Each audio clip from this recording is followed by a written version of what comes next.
আসসালামু আলাইকুম। যারা মালয়েশিয়ান প্রবাসী আছেন তাদের উদ্দেশ্যে কিছু কথা শেয়ার করতে চাচ্ছি।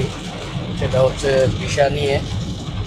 আমরা যারা মালয়েশিয়াতে থাকি অনেকেরই কাজ থাকে না বা কাজ করে বেতন দিতেছেন না, এরকম অনেক মানুষেরই সমস্যা হচ্ছে।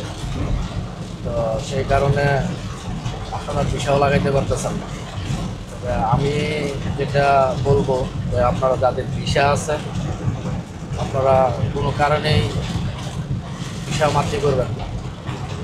ভিসা যদি মাতৃ করেন তাহলে পরবর্তীতে লাগাইলে আপনার অনেক টাকা পয়সা খরচ করে লাগাইতে হবে।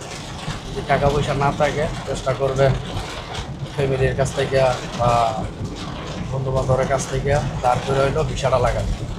কারণ বর্তমানে দিন দিন পরিস্থিতি খারাপ হয়ে যাচ্ছে।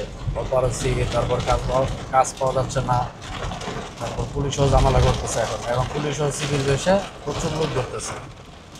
তো পাসপোর্ট না থাকলে তো বুঝতে পারতেছেন যে কী সমস্যা হয়। টাকা পয়সা দিয়ে করতে পারলে তো করা যায়, না করতে পারলে তো নিয়ে যান, নিয়ে গিয়া যে কোনো একটা কেসে ফাঁসাই দিব। তো আপনারা ভিসাটা মাতৃ করেন না, ভিসাটা লাগাইবেন। জানা করে হলো ভিসাটা লাগাইবেন, ভিসা মাতৃ করেন না।